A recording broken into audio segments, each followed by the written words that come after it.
Are the Denver Broncos up for a prime time win on Sunday versus in prime time, Sunday night, I should say, versus the Washington Commanders?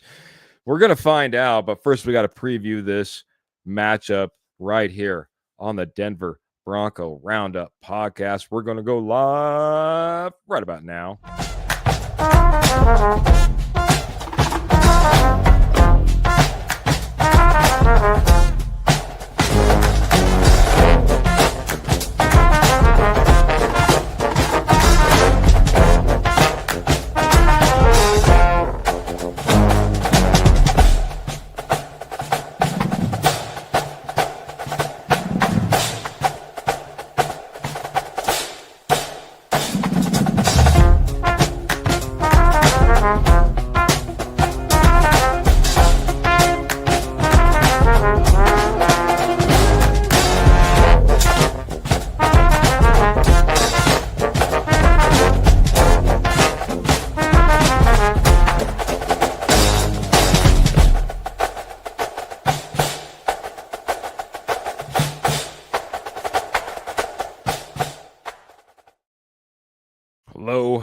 Hello. Welcome, everybody, to the Denver Bronco Roundup podcast. It's time to get your buns in here. Like Trevor, get your buns in here, man. It's time for another fantastic episode. Can't wait to welcome you all in. We're all coming off a bye week. We're feeling pretty good. Hopefully, you've been wearing your orange and blue, wearing it proudly, as our 9-2 Broncos are scheduled for another prime time event. Sunday night football, man. It's fantastic. We're previewing it. My name is Keith Brugman. We're brought to you by the Rocky Mountain Sports Network. We have the amazing Morgan Trinkets as our sponsor, and I got the Rocket Man, or the Professor, I guess. I heard that one thrown out there as well. Mr. Trevor Salzman. How you doing there, Rocket Man? Rocket Man for me. Maybe Professor as well to others. Yeah, Professor, Rockman. I mean, either way. I mean, Rockman for years. Professor now, hey, that's fine. Whatever, however you want to call me, whatever, just as long as it's appropriate, we're good. But no, excited to be here, break down the Broncos against the Commanders, and just it's been a while since got a chance to talk Broncos, so excited to talk Broncos and a Jaden Daniel-less Washington Commanders team the Broncos are going up against. So is this a trap game for Denver? I think my biggest question in this game is this a possible trap game for the Denver Broncos? Let's hope not, but I think it's certainly could possibly set up for that come Sunday. Yeah, well, the thing is that I don't know if we're going to go without a loss from here on out. At some point, we're going to get a loss, right? And when that happens, is it going to be a trap game? The more wins we keep piling up, the more likely it is going to be called, oh, that must have been a trap game for the Denver Broncos, because, man, they were 10-2, they were 11-2, they were 12-2, whatever it happened to be. You know what I mean? At that point, you're kind of getting to be the favorite, and if you don't come home with the win, maybe it's a trap game, and maybe that's what we're kind of looking at. I'm going to say hello to the posse here in just a second, but the thing that really, as I start to come out of this bye week for the Denver Broncos and start previewing this game, is the fact that we're not the only team coming off of a bye week. Of course, the Washington Commanders are as well. But it's funny the different directions these teams are going. I think they're on a 6-game losing streak, the Washington Commanders, as they welcome the Denver Broncos, who are on a 9-game winning streak, as they go on the road. So, like I said, it's funny because this game, when first put on paper, was going to be, as you alluded to, a fantastic matchup, Trevor, between a couple of young quarterbacks in this league that, we were hoping would be the epic matchup if the Commanders would have been where they were at last year, and the Broncos are currently where they're at this year.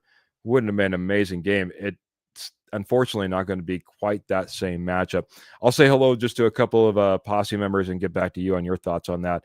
Our good friend Ernie Mays, of course, Ernie Mays is the first one in here, of course, because he's one of our most amazing supporters.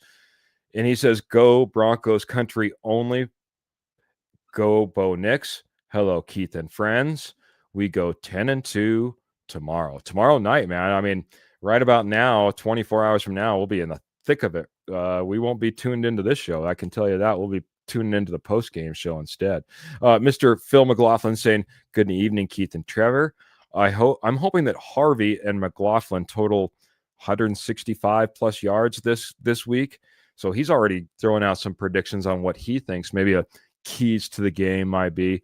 All games are trap games against the Broncos. And speaking of the guy who calls you the professor, Mr. Kenny Kirkpatrick, evening, fellas, and good evening, Mr. Phil McLaughlin as well, says Mr. Kenny Kirkpatrick. I'll check if Phil's been helping us out with some stars. I'll check to see if Phil's helped us out that way. But like I said, two different teams, two different directions, both had the bye week at the exact same time. And we were kind of hoping for a better matchup than what we're currently seeing. But we'll take what we got, man.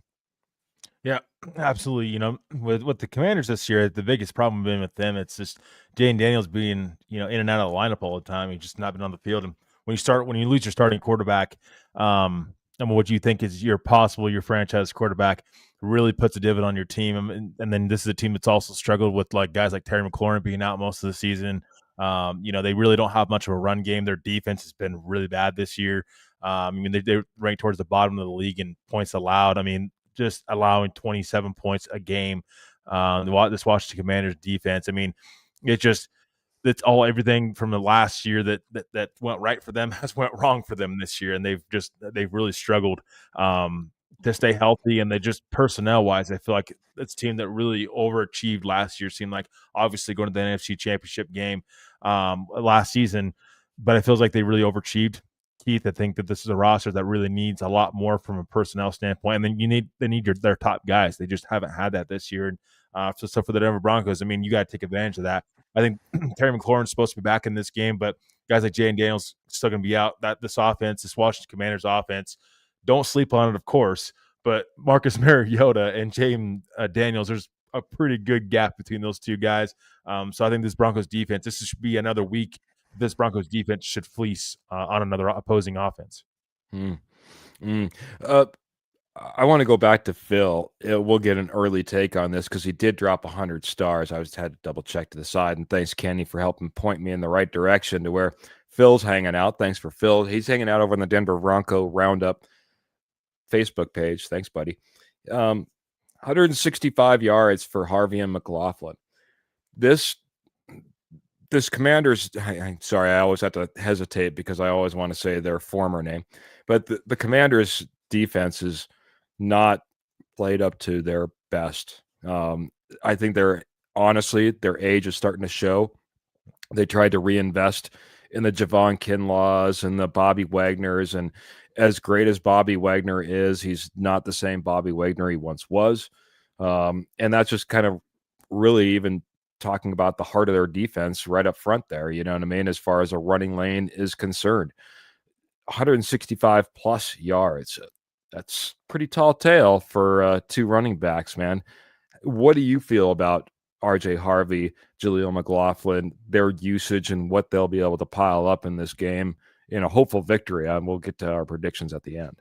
Yeah, I mean, should be an RJ Harvey kind of game, I think, and Jaleel McLaughlin as well. I mean, this Washington Commanders team is not very good against a run. They allow about 138 yards per game this season on average. So, I mean, this is a Commanders team, the defense that you should be able to run the football on. I mean, most of the Broncos offensive line's healthy, obviously, so you don't really have to worry about there. I mean, if you're not going to get the run game going, again, in this matchup, what's it going to be like against tougher opponents? So I think for me, this should be a RJ Harvey kind of maybe a breakout game from RJ Harvey. I mean, maybe this is the first sign of life we're starting to see from RJ Harvey in a long time, and got to start seeing that consistency as the season goes on. I just seen a thing from Richard Sherman not too long ago that he was really doubting the Broncos being able to make a deep playoff run with just Bo Nix at the helm. So And I agree with them. So to answer your question, Phil, I don't know if it's going to be 165 yards this week total between the two of them, but this run game's got to get going in this matchup. It's a matchup that really favors the run. You got to also take into perspective who your head coach is with Sean Payton. He's not overly a run heavy head coach, and play caller. So either way, this should be a get right game for this offense just in general. But you would hope that this team can be able to put some a little bit more on the ground as well this week. I'm going to press you a little bit more in regards to this though too, because you just got done saying this is a get right, but this is also getting right off of the bye week, right? Mm-hmm.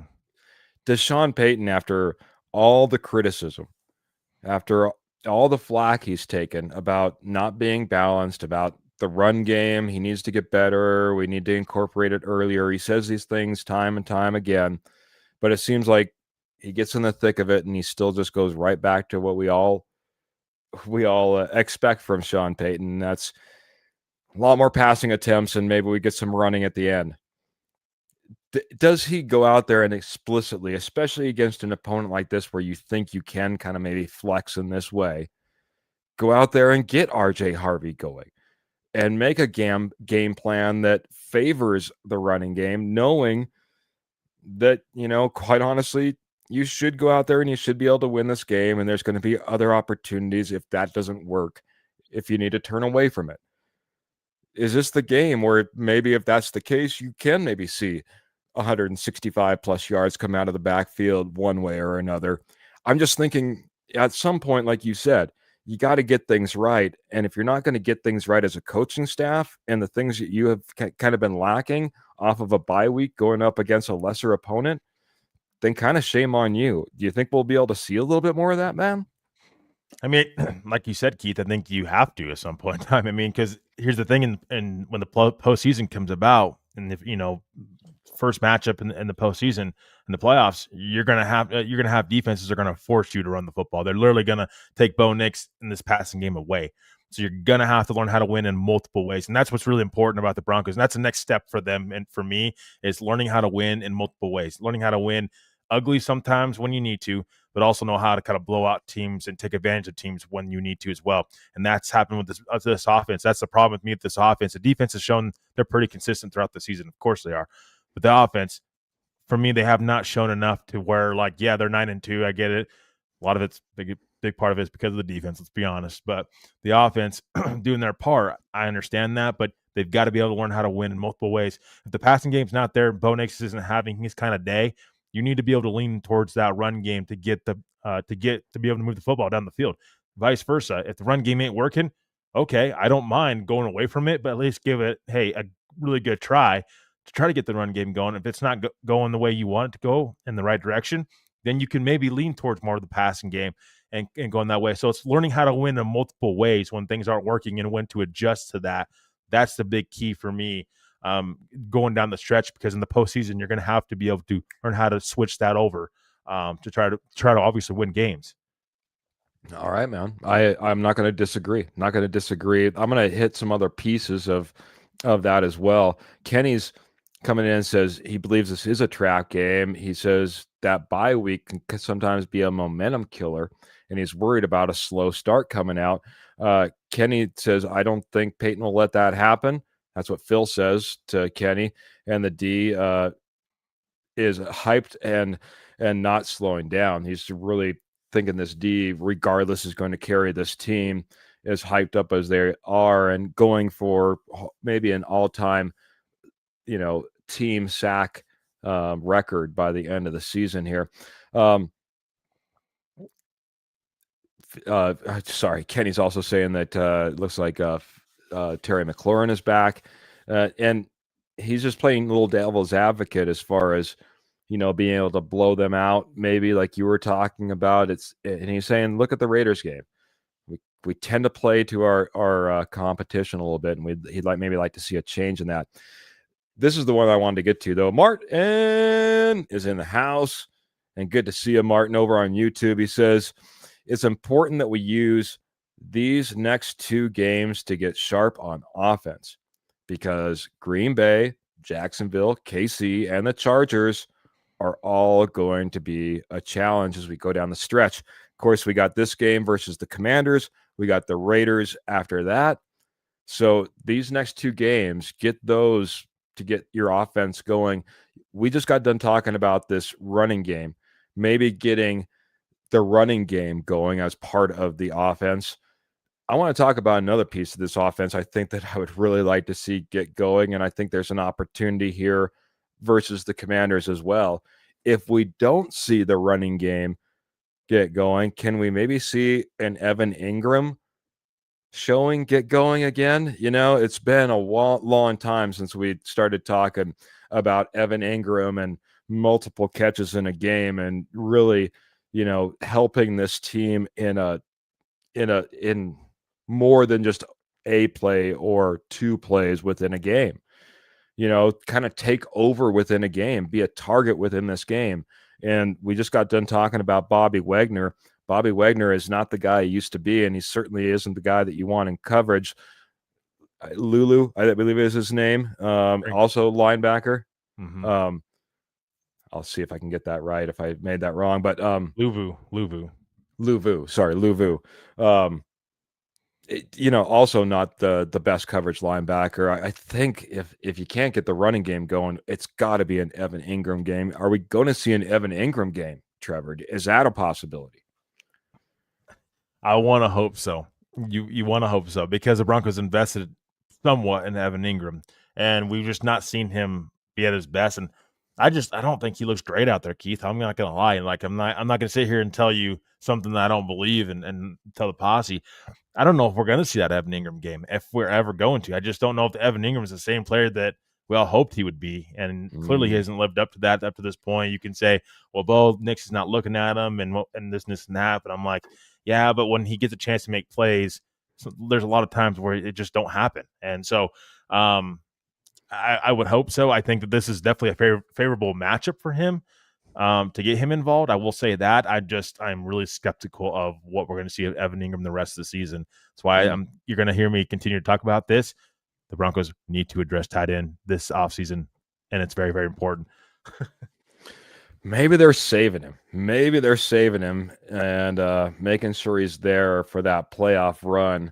And I don't know, man. I mean, that's just wishful thinking. But at the same time, certainly has not been the Joker I thought would be running wild as of yet. This matchup does kind of favor him. So my hope is if we don't go run game, it's just not a force feed to Troy Franklin. And maybe we get some of these other weapons involved, including an Evan Ingram, which I think we have, like I said, I think we have some great opportunities in this matchup to get Evan Ingram involved and get him involved in a larger way and in larger volume. Kenny Kirkpatrick's going a completely different way. And I'm going to hit the comments here for a little bit and talk to our posse and get some thoughts flowing from there. And he says Commander's secondary is bad. Sutton, in my opinion, is going to be the guy. Sutton has been kind of taking a back seat as far as compared to Troy Franklin. Troy Franklin has been getting the notice and the attention of Bo Nix. Is this a game that you think that we could see it flip back over and Sutton kind of be that guy once again in this game if we're talking about the passing game? I would say a little bit more maybe than we have in weeks past, but the whole reason Cortland Sutton's not getting the ball as much is because teams are really taking an emphasis to take him out of the game. They're making Bo Nix use his other weapons. That's when Troy Franklin comes involved. You've seen a little bit of Pat Bryant here lately. You're starting to see some of these other guys get open and just being more involved because the teams are just taking away Cortland Sutton. They know from last season that Cortland Sutton was Bo Nix's safety blanket. So one way to help eliminate the Broncos offense is eliminate their best weapon. And so I think we could see a little bit more of Cortland Sutton for sure in this game. I agree with Kenny on that one. But I do agree with him. I think this is maybe more of a Pat Bryant, Troy Franklin kind of game as well. Or maybe we start seeing the ball kind of spread around a little bit between these guys. But I know everybody's hoping for that Evan Ingram game. I don't know if he's going to be that guy, but I do think there will be some other players that will be able to step up in this game. There's definitely the opportunity for that because I agree with Kenny. This Commander secondary is not very good. It's not a very good secondary, and I think there'll be opportunities. It's just really about where you think Sean Payton and Bo Nix are going to exploit. For Kenny Kirkpatrick, it's going to be utilizing a guy like Cortland Sutton. For our guy like Phil, hey, this is the opportunity to get the run game going. We're going to see RJ Harvey and Jaleel McLaughlin go off. This overall defense is not anything to write home about. So there is opportunities to maybe pick and choose where you want to go with the ball. And if you're in the passing game, you can kind of pick and choose maybe who you want to target. Like you said, I think a lot of people would love to see an Evan Ingram, but it would be kind of an anomaly. Cortland Sutton is a lot safer choice, right? This is a guy that you could go back to and you could say, oh boy, yeah, this could be a huge Cortland Sutton game over a Troy Franklin. Between those two, outside of those two, I should say, I think it does become a little bit tougher to say, hey, this could be a Pat Bryant game, for instance. Mm-hmm. I think you're maybe stabbing in the dark a little bit if you think that that's the matchup that's going to be the biggest piece. Could it be 100%? But if I'm going to the betters table tomorrow, I'm probably not going to be putting my money on Pat Bryant. I think that is a little bit safer money, though, if you're talking about a Cortland Sutton one matchup, because we've obviously seen that before. And it would be nice to see the ball a little bit more spread out, especially coming off a bye week. And we've seen a lot of attention in the eyes on the hands of Troy Franklin as of lately. Graham says, hey, guys, and you were alluding to this earlier, Richard Sherman called out Bo Nix to play better for the playoffs, and he's 100% right. Bo, what does that say? Oh, do so or get eliminated in the first round again. Whew. I just go back to the fact that we had like zero running game as well, and that really didn't help our run last year at all. We tried to address that, and our good friend Jody Moncrief is saying losing Dobbins killed the running game, in his opinion, and now we had to kind of get it restarted. Also, the defense and the way it was not able to hold that running game, I think that's turned around quite a bit year over year. But you don't go very far without a quarterback quarterbacking you through the playoffs. Trevor, does Bo Nix need to play better, or it's automatically a first round exit? Yeah, I mean, I wouldn't say automatic first round exit, but certainly second round exit. I think if Bo Nix isn't playing up to par, I mean, this is the rest of the season. This is when Bo Nix needs to turn it around and just start being more consistent as a quarterback and get back to the Bo Nix of last season, towards the end of last season. I mean, that's really what we need to see from Bo Nix, and especially now. I mean, yeah, I'm definitely worried about this run game again because, like Jody said, J.K. Dobbins being out really hurts this team. The fact that you don't really have a three down back, but a back that can do multiple different things, a multiverse back in the backfield is really crucial, and it's something this team needs. And this is where RJ Harvey's draft pick, him being this draft pick in the second round is really going to come into play here. He's got to step up, but I think it starts with Bo on the offense. I mean, but it's the whole offense in general, though. It comes from Sean Payton. It comes from Bo Nix. How can we learn to be better from last year's experience in Buffalo? I mean, really have to think about that. Like the rest of this season, Keith and Posse should be playoff atmosphere for this team. This team has to take it seriously, and they can't fall flat on this the rest of the season. I know they're 9-2, and it's comfortable, and I get that. But every single game should be counted as a playoff game because you can learn from it and you can be even better and maybe more crisp as you get into the playoffs. So I definitely agree with Graham and Richard Sherman on that one. Bo Nix has to be better, but the offense as a whole, coaching staff involved as well, have to be better just in general.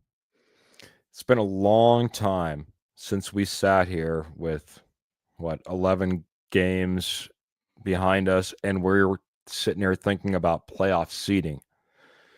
Not making the playoffs, or if we can make the playoffs. What we're now thinking about is playoff seeding.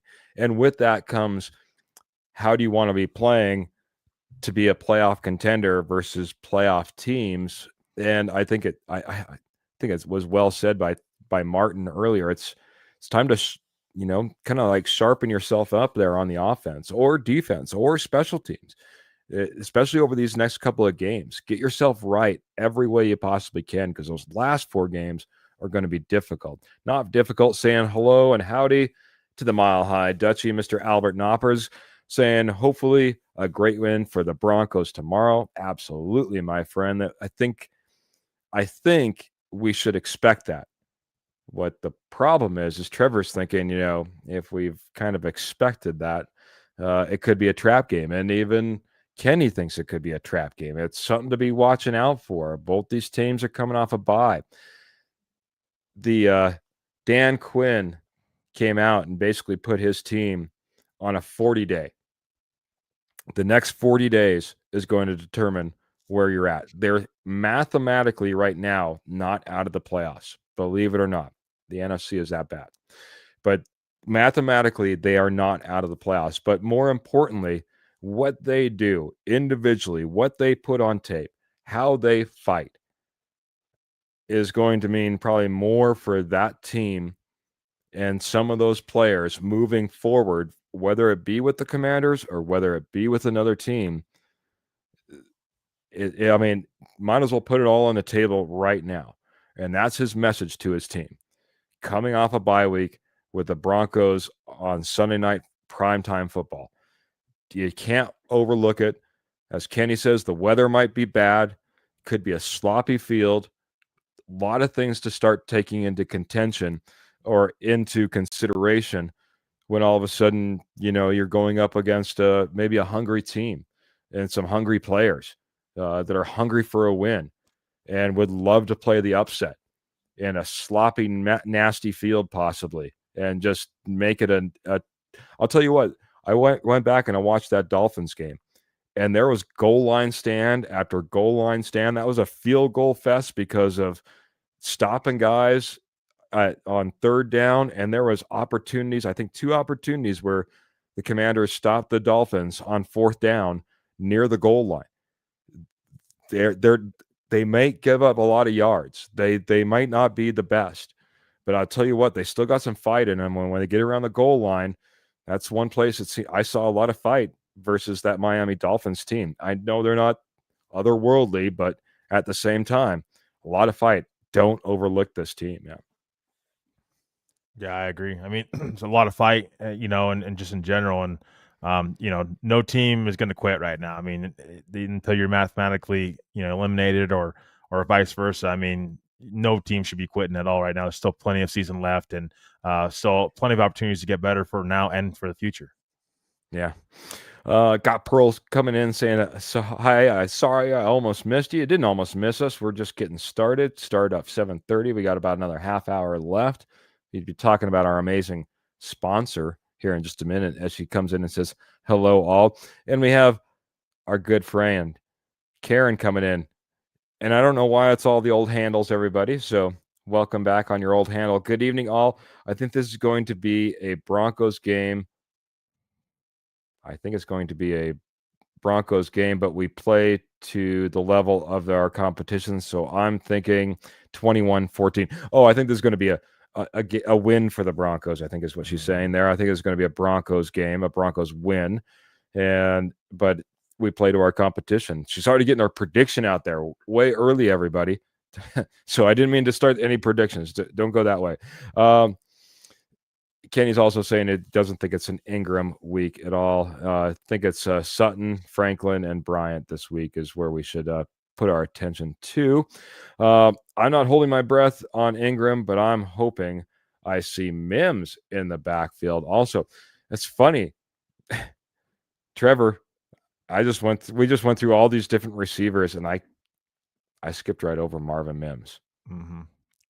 What does that say about Marvin Mims so far that I skipped him, and I didn't remember you really bringing him up either. So do we need to see more Marvin Mims as well, man? That's a good call out, Phil.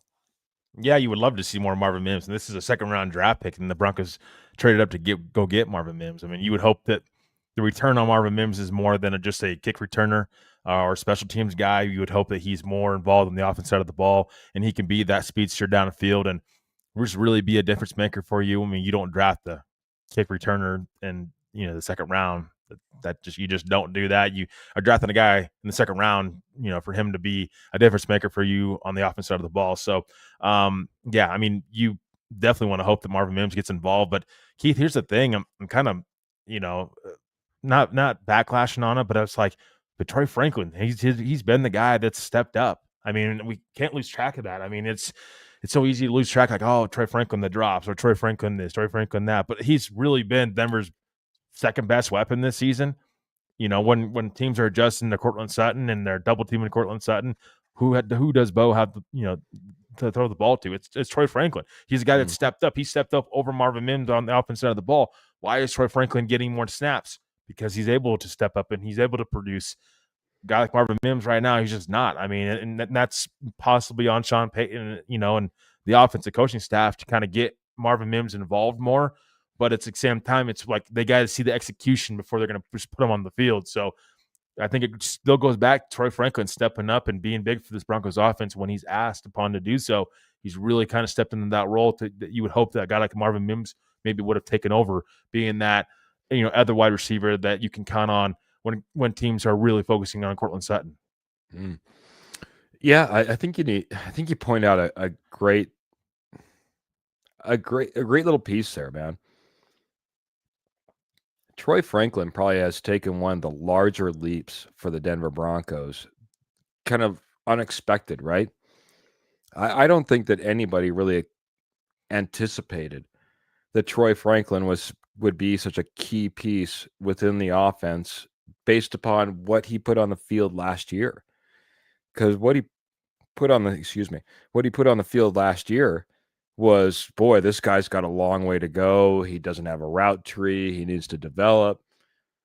Let alone, yes, we even can still pick on him a little bit right now, for him to secure a few more of these passes, but like you said, here's a guy that has stepped up opposite of Cortland Sutton, been a key target for Bo Nix, and has passed up a Marvin Mims, has quieted the idea of a Pat Bryant, and in some ways even excused the fact that Evan Ingram isn't out there tearing it up for this Denver Broncos offense.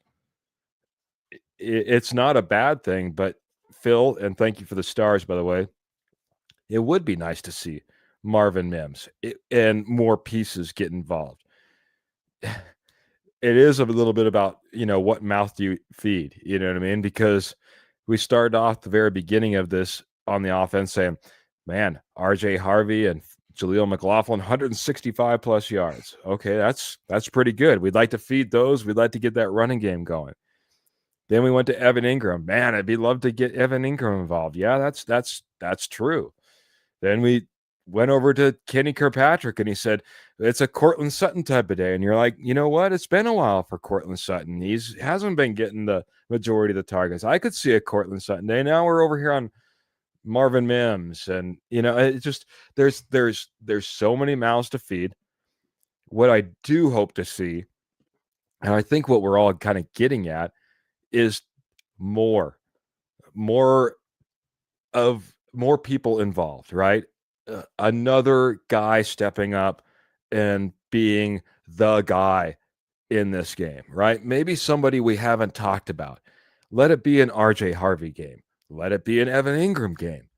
Let it be a Marvin Mims game, because that would be something that we haven't been talking about as of late from any of those names. And if we're doing that, and it's just not, oh, Cortland Sutton, Troy Franklin carried this team, Bo Nix, then, and of course the defense, then I think it's something different, and it shows growth, and it shows the possibilities of being a little bit more of a threat as we get towards the postseason. I think that's really what we're talking about. 100% agree, Keith, on that one. All right. I want to get over to the defensive side of the ball, and I'll maybe get caught up on some of these comments, even though Pearl's given us the Colorado Avalanche update as I scroll through here just a little bit. What I want to give you an update on is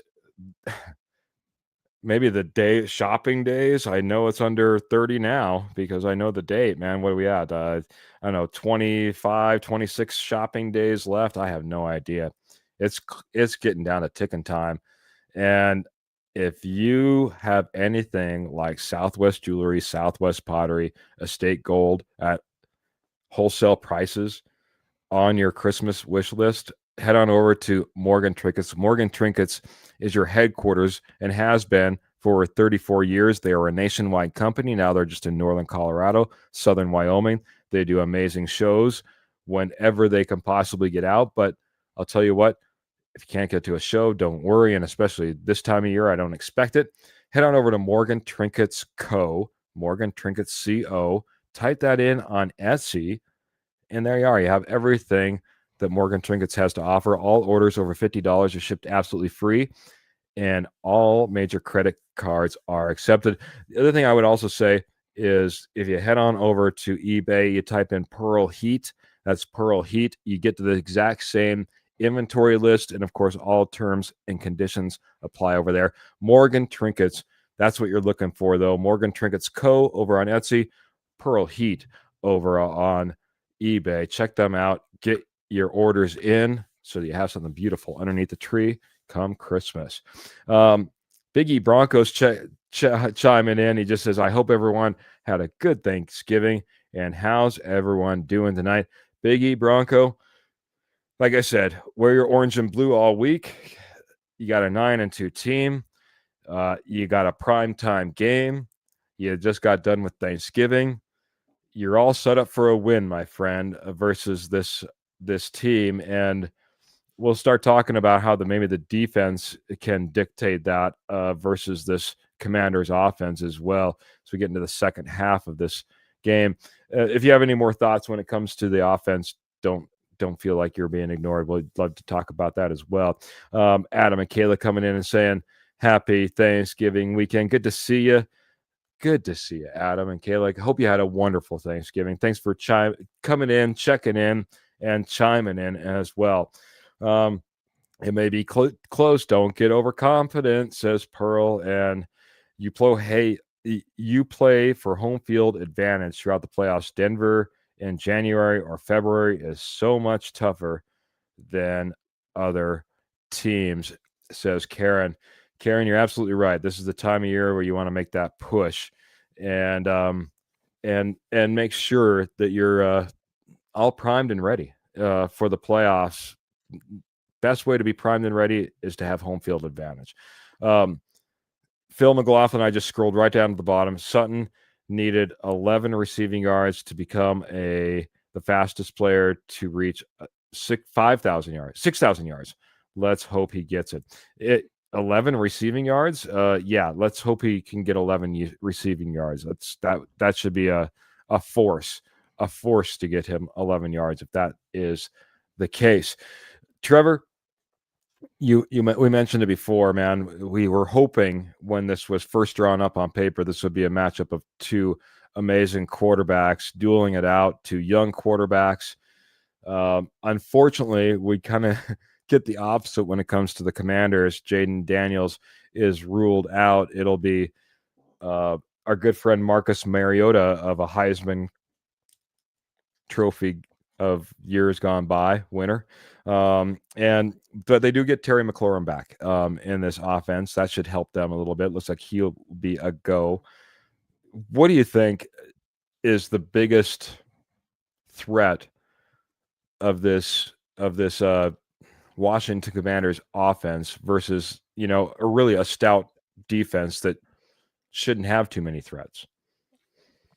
Yeah, I mean, I think for me, it's just the ability for the Commanders to spread the ball around. I mean, Marcus Mariota, I know he's not what he used to be anymore, but he's still, I think, more than capable of getting the ball out and getting the ball out to playmakers. Like you just said, Keith, Terry McLaurin is also coming back, and I mentioned that earlier too. But you have like Deebo Samuel, you have Zach Ertz, you have other guys that can fill in those roles and be a part of this offense. And I just think Marcus Mariota's ability just to get the ball out to those guys, I think is really, really, could be very bad. I mean, obviously for the Broncos defense, I think this Broncos defense, which you got on that side though, the advantage is the Commanders just aren't great at running the football. I mean, JCM, Ja'Cory Cross-Merritt has not been what has been advertised before the beginning of the season.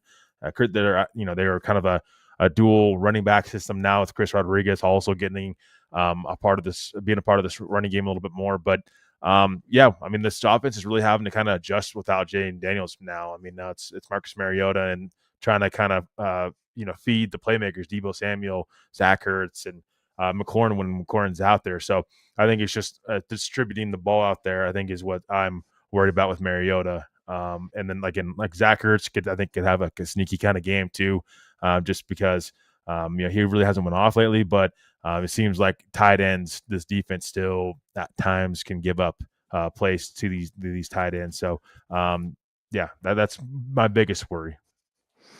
So he's not the oldest guy. We're talking about Marcus Mariota because he was.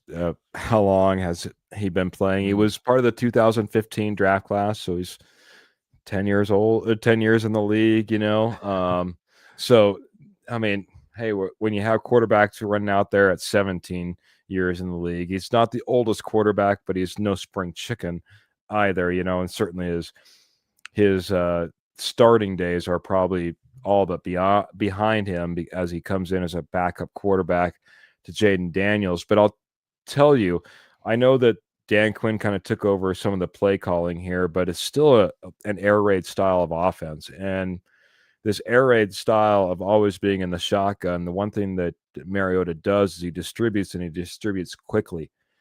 A lot of quick passes. And whether that be, it's funny, I literally had to look up how closely related the Denver Broncos offense is in comparison, because when you watch these two teams play and when you watch Marcus Mariota, I think you'll see a lot of similarities. A, they're in shotgun both a lot, and B, there's a lot of quick passes, including screens to the wide receivers. So it's a quick game. It's not a deep passing game, and that's one of the things that's maybe a little bit different with the Denver Broncos offense in comparison, is they're going to push it deep down the field. And we saw that especially versus the Chiefs early in that last game. Even though there weren't connections, they pushed that field. They aired it out quite a bit in order to stretch that field. And that's something you won't see as nearly as much from the air raid style of offense, but quick passes from Mariota's hand. And, they do a lot of RPO type of action, especially with Mariota and then Jaden Daniels being your quarterbacks, where they do have that ability to kind of run and be a threat as a runner. So the one thing that kind of scares me a little bit is that over the middle, Dre Greenlaw is still getting into form, and if there's a place, and this was kind of an eye-opening stat for me, the Broncos over the middle in short yardage, I believe it's 7 to 12 yards, ranks 24th in the league. So if there's a place that they're going to still target, it's going to be over the middle, short yardage type of situations, which again plays in really well with the type of offense that this Washington Commanders team plays. So that's one of the things I'm going to be watching out for, as far as kind of dictating towards this defense, which is pretty tough to do. Well, and you're also taking away with the Broncos edge rusher room as well, and that you're taking away Nick Bonito and Jonathan Cooper ability in the Broncos defensive line up front if you get the ball out quickly. So this is, I think, more or less going to be on the secondary, I think, to kind of close in those gaps, and so you can just get on these guys quickly and not allow space and room for these guys to go once Mariota does distribute the ball the way he's going to do. Like you said, Keith, that's a lot of their offense, and so because I don't know if this is going to be a big sack kind of game from this Broncos defense. I really don't. I mean, if Mariota's playing his cards right and this offense is on right, I don't think so. I think if you're the Commanders, if you're Cliff Kingsbury in this Commanders offense, I think you're trying to get the ball as quick as possible to your playmakers and let them make plays after that. And then I'd seen Kenny's comment in there as well. That Cliff Kingsbury, this is an audition for him for head coaching vacancies around the league. I mean, you're really going to have to outsmart Vance Joseph. Talk about possibly two of the hottest head coaching candidates in football coming up this offseason. let's see if Cliff Kingsbury can out coach Vance Joseph from the offenses on the offense side of the ball. It'll be something I'm going to be watching as well. How does Cliff Kingsbury kind of adjust to this Broncos defense that's been one of the best defenses, if not the best defense in the NFL? Yeah, I mean, no doubt. I mean, I'm trying to play up a little bit of competition that could possibly be given when it comes to this Commanders offense versus this defense. I do have one other worry, maybe, or concern, and that's just the most penalized cornerback in the NFL. Reports were he was wearing boxing gloves during practice this week in order to maybe get a little less handsy. Riley Moss can be step for step with some of the best. Xavier Worthy, he was step for step, but when Xavier Worthy came back for an underthrown ball, he was hands all over him when he didn't need to be and gave up once again big yardage. That's about the only thing that I really see that could flip fields for the Commanders, put them possibly in scoring position, even if it happens to only be 3, is mistakes by this Denver Broncos team, and we've seen it, whether it be on defense and holding and the like, or just being one of the most penalized teams, if not the most penalized team in the NFL. The Denver Broncos have been hurting themselves. I don't want Riley Moss to get in the way, and he unfortunately his reputation is starting to get in the way, and probably getting him a couple more penalties than would be thrown if he didn't have the reputation. Mm-hmm. Could that be a concern moving into this game? And do you think it's been addressed in the bye week? I mean, I think it needs to be addressed if he's going to continue to be out there on the field. I mean, we have to mention PS2 is going to be back as well in this game, and that's going to be huge for this Broncos secondary. I mean, obviously the Broncos defense, they've been just fine without PS2, but again, he's still this team's best player, at least one of their best players on this team in general. So getting PS2 back is going to be very, very helpful. But this Broncos secondary has a lot of depth. I mean, Jahdae Barron, I'm telling everybody, I mean, like he's just getting his feet wet in the NFL. He's going to be a difference maker as the seasons go on and as he continues to get more playing time underneath his belt. Jaquan McMillan, I mean, I think he's right now, I mean, we've talked about probably all these, these guys getting re-signed. Keith, I know you and Jody did when a lot of these guys got re-signed, Malcolm Roach and some of these other guys, but Jaquan McMillan might be the Broncos' most important free agent this offseason that they need to get re-signed. I mean, he's a restricted free agent, but don't make no mistake about it. This guy is very, very important in the secondary and has been a big part of this Broncos defense this season and reason why this defense has been able to shut down opposing offenses. So Riley Moss, got to get this addressed with him from the penalty standpoint, but don't make no mistake about it. There'll be other guys behind him that will be ready to step up if need be.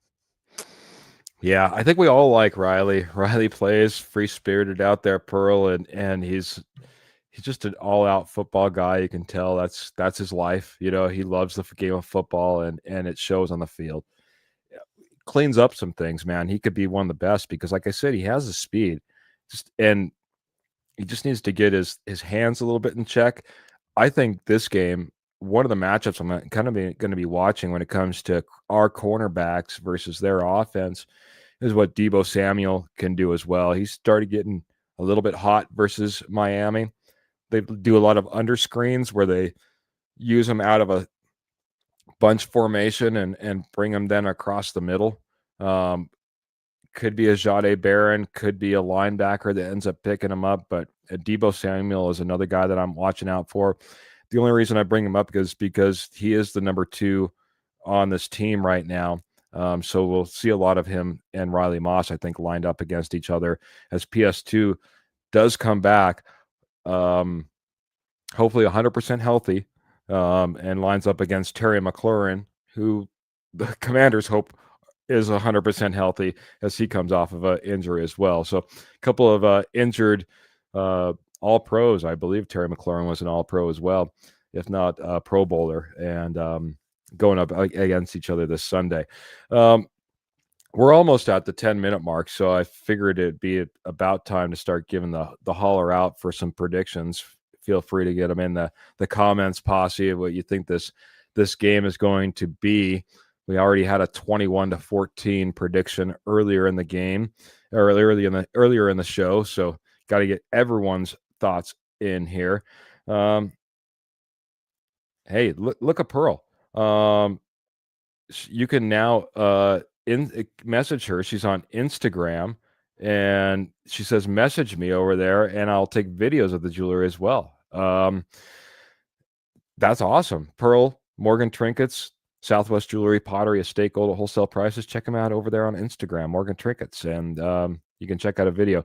Phil says, "I really want Wattenberg, and the O line holds up against Payne, Javon Kinlaw, and Newton. We will see if Wattenberg's contract was justified." Thinking that Wattenberg will be tested a little bit with the interior of this Washington Commanders defensive line. What do you feel about the strength of the Commanders defensive line versus Wattenberg and the likes, but especially Wattenberg with this new contract, my friend? Yeah, I mean, I think with Wattenberg, I mean, over time, you're really gonna to tell if this contract was, worthwhile. Again, the Broncos go back in history. When was the last time the Broncos paid a center? It's been a long time. I mean, it's crickets because it's been a long time. It makes you wonder if Ben Powers is out the door, but that's for the offseason talk. With Payne though and Kinlaw, I've always liked Kinlaw. He just never seemed like he could stick with the team very long. But and I like Newton as well. I mean, all these guys I really have liked for a long time. But I really do think that this Broncos offensive line can handle their own, and it's not just going to be Luke Wattenberg because you can mix different coverages up against these guys, and you still have Quinn Meinerz out there that's very good at what he does. So I mean, here's the thing, I'm not really concerned with this Commanders defense in general. I'm not going to sit here and lie about it. I'm a big Dan Quinn guy, but I'm not really concerned about this Commanders defense, and certainly not their defensive line. I still think, again, when I say personnel, they still have a lot of personnel issues, and especially up front. But I think that this Broncos offensive line, one of the best offensive line, I think, in football. And I don't think they get credit enough for that. I think they can handle their own against this Commanders defensive line. Like it, man. Like it. I think I think you're right, man.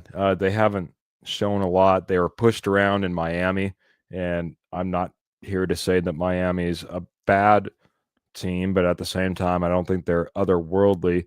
And like I said, really got pushed around. So I'm not too concerned about how we're going to match up. I was just searching for one thing. Three things I want to just, I believe, mention, maybe more, but I want to do this quickly. Kenny Kirkpatrick sent this to me a little bit earlier. He thinks this could be a big trap game, nationally televised, coming off a bye week, as the Commanders are as well, as his notes. First game, McLaurin and Samuel both playing in a long time on the Commanders team. So watch out for that now that they're kind of doubled up. Keys to the victory, Sutton has a monster game versus a weak secondary on this Commanders team. To pair with that, he says 7 for 115. Offensive player of the game is Cortland Sutton. Defensive player of the game, JFM, with 2 sacks. Final, Denver Broncos 20-16 for the Commanders. That Mile High Dutchy comes in over on YouTube. He says 28-10 for the Denver Broncos. Mr. Graham, thank you so much for being with us this evening. I didn't get to a lot of your comments, but I saw him chiming in the background. It was good to see you, my friend. He's got a snoozer all lined up for us, and a 16-9 snoozer, he says. So, Ernie May is coming in with his prediction, 26-7. Broncos over the Washington Commanders. Any other predictions? Yes, Mr. Phil McLaughlin coming in. Tucson Phil, if I remember right. 28-9. Denver Broncos win, man. You're really close to my score prediction, Phil. Really close to my score prediction. This should be a game that the Denver Broncos come out swinging, come out looking prepared. Hopefully, come out showcasing a piece or two more than they haven't showcased in the past. But ultimately, ultimately we want to come out with a win like Martin's predicting here, 27-10. That's his prediction. Trevor, sometimes you get lambasted on here because you're not picking the Denver Broncos every single week. Tell me this isn't a week that you're going to get lambasted once again versus the Washington Commanders. I know you're saying this could be a sleeper type of game, but it's not that type of sleeper game, right? No, I mean, I still do think, like, I mean, my concern is coming out of the bye, the Broncos aren't focused and they lose a little bit of focus there. Maybe get out to a rough start. I just hope that start's not, too rough. But I still do think the Broncos just have enough. I mean, from a personnel standpoint, I say that like from a player standpoint, on the offensive defense side of the ball, I really do think that this Broncos team is just a lot better on the Commanders roster. A lot of Commanders fans might come after me for this, but it's just, I think this is a different Commanders team without Jaden Daniels. I really do. I mean, if Jaden Daniels is in this game and he's playing in this game, and even if he's like 80%, I think this is a different ball game, and I think you're talking about a much more competitive game. But I can't sit here and pick the Commanders to beat the Broncos with Marcus Mariota at quarterback. And this Commanders defense being as bad as they are right now. So I'm going to go 24-10 Broncos victory on the road. Again, it could be sloppy, could get off to a rough start, but I do think in the end the Broncos will start to find themselves a little bit more and come out and try to start pulling away from this Commanders team a little bit more. I just think this Broncos team, this is a game that you have to win in a lot of ways. I talked about it. The rest of the season should be, every game's a must win. Of course it is each and every week, but it's playoff games. And this Commanders team were just in the playoffs last year, in the NFC Championship game. This needs to be one of those games that you have to win. I mean, if you're going to sit here and just drop this game on the road against a Jane Daniels less Commanders team, you're going to have those critics coming on out again saying the Broncos aren't going to be that kind of playoff team and they're going to get bounced first round, this and that. Continue to silence the critics. This team has done that up to this point. Go out there and go get a victory on the road against Commanders and what might be a tough weather game. But again, a win is a win, however it comes. Graham's 100% on board with you, my friend. 100%, he says. And got a prediction from Pearl. She's got a 27-21. I'm sorry, 25.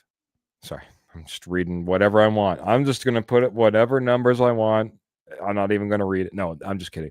25-21, Denver Broncos win. Maybe it was the 25 that threw me off because that's a tough score to get to, Pearl, but I like your thinking. It's going to be an odd game, I think, with the weather. But I think it's going to be an odd game in the fact that the Denver Broncos are going to do what we haven't seen a lot of and go out there and actually kind of dominate this game. If it's not now, I don't know when it's going to be. You can't let the weather be the reason why it's once again a close game. I don't want to hear it, don't want to see it. There's a Commanders team that's been beat up and is up against the ropes. It's time to knock them out. Take them out. I got a 27-12 Denver Broncos win. They don't let a touchdown on the board. It's 4 field goals only for the Commanders and a pretty good 27 points for an offense in a sloppy game. I'll take it. I think it's going to be, for the most part, put away fairly quickly or at least continuously piled on by the Denver Broncos where it just gets out of hand. Let's put it that way. So looking for a commanding type of win versus the Commanders. Yeah. Trevor, any thoughts? I wrote 24, she says. There you go. So I was like, that 25 is tough to get to. 25 is a weird one, but I would take just about any prediction in here as long as the Denver Bronco win versus the Commanders this week. Trevor, final thoughts before we roll on out of here. And like I said, we'll be back talking about 24 hours from now, talking about victory, hopefully, like we've all predicted.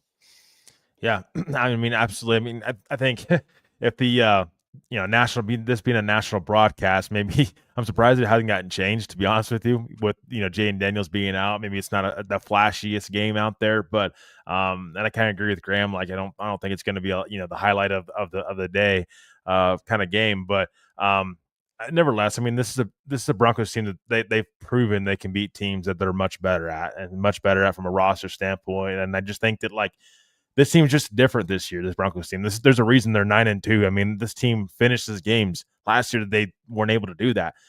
This year they're finishing games and they're doing it, at a high level. And I just think that this Broncos team, they have the talent to get it done.